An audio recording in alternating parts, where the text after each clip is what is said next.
Hey everybody, Andy Kvernen here with another Cornerstone Connection Daily Devotional.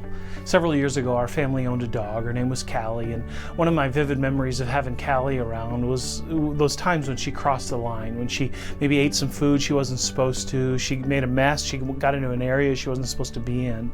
And when she was reprimanded, Cali, like most dogs, would sort of bow her head and sort of shield her eyes from her master. She was ashamed of what she did, and she was waiting to be reinstated into relationship with us, with the family. And it was really kind of a comical thing sometimes, but in many ways a beautiful thing that she recognized her place and she recognized her need to be let back into the fold, if you will. And it reminds me of one of the stories at the end of the Gospel of John. Here we are in our Bible reading. We're at the end of the Gospels in this portion of our reading time. And here Jesus has been crucified, he's been resurrected, and now he's revealing himself to his disciples, to his disciples whom he's going to send out into the world as his witnesses. And one of the lingering sort of storylines in the narrative is that Peter, the last time he was with Jesus in direct fashion, had denied him. And he denied him, in fact, 3 times. And I sort of envision Peter in this perpetual state of bowing his head with his eyes down and sort of wondering what's going to happen here with Jesus. Well, we come to John 21, and here the disciples, they're sort of reverting back to doing what they know how to do. They're fishing on the Sea of Galilee, and they're not catching anything. And you get this idea that they're kind of bummed, they're down and out, and they're just waiting for what's next. There have been some sightings of Jesus, and that's good, and yet they're really wondering, what do we do now? Well, out in the middle of the night, here they're fishing. Jesus shows up on the shore. It's the next morning, and he shows up on the shore in John 21, and Jesus calls out to them, "Look, have you got any fish?" And they don't recognize him. They don't realize who he is, and so they say, "No, we don't have any fish." And Jesus says, "Well, throw your nets on the other side and watch what happens." And of course they do. They got nothing to lose, and they said, "Fine, we'll do it."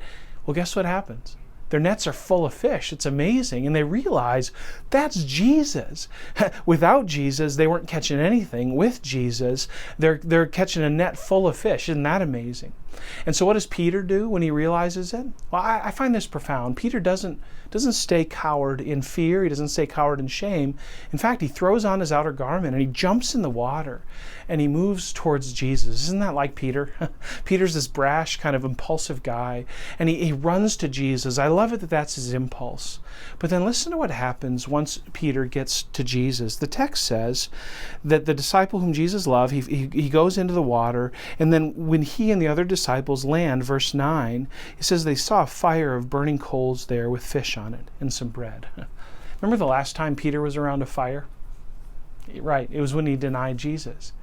And I have to think that there in that moment, as Peter stands there sopping wet with this fire on the ground, with Jesus next to him, it suddenly dawns on him, oh, we haven't yet made this right. The last time I was with Jesus, I denied him. And I have to think that for Peter, that sort of shame and guilt and maybe even fear sort of settled in on his spirit, and Jesus picks up on this. Listen to what Jesus does here. It says, Jesus said to them, "Bring me some fish that you've caught." And so Simon Peter climbed on the board, dragged the net ashore, and it was full of fish. And Jesus made them breakfast. In that kind of Jesus. Here they're hungry, they're tired. Jesus says, "Settle down. Let me provide for you yet again. I provided a net full of fish. Now I'm going to provide a meal." And then he looks to Peter and he says, "Okay, man, now it's time. We got to talk." And so when they finished eating, verse 15, Jesus said to Simon Peter, "Simon, son of John, do you love me more than these?" And Peter says, "Yes, Lord, you know that I love you."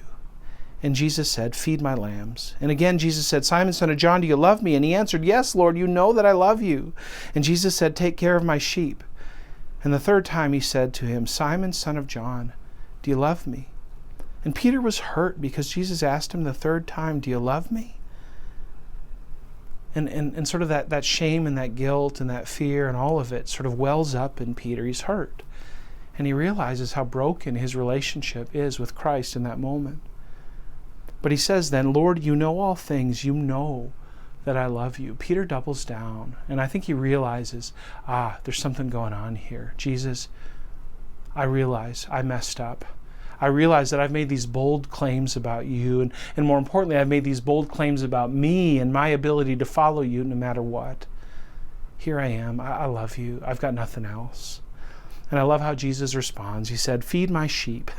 Very, very truly, I tell you, when you were younger, you dressed yourself and went where you wanted. But when you're old, you'll stretch out your hands and someone else will dress you and lead you where you do not want to go." And Jesus said this to indicate the kind of death that Peter would glorify God. And then he said to him, "Follow me." Friends, I'm convinced that Jesus, one last time, needed to bring Peter to the end of himself. He asked him 3 times, mimicking the 3 denials. And he said, "Peter, are you willing to own where you've been? Because I don't want to leave you there. In fact, I want to take you somewhere else. I want you to follow me. Because through you and through the other apostles, I'm going to build my church and God is going to be glorified. But I need you to be ready. Are you willing?" And I'm convinced in this moment, Jesus reinstates Peter into right relationship with him, and he prepares Peter to be sent by him into the world as his witness. Friends, isn't that amazing about Jesus? When Jesus comes, Jesus provides.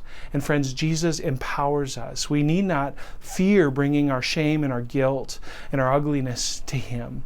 Jesus is the one who forgives. Jesus is the one who cleanses. Jesus is the one who prepares. And when we come to him honestly, I got no fish, I got no bread, I got nothing except I'm here and I'm willing to do whatever you tell me to do. I'm willing to go wherever you call me to go.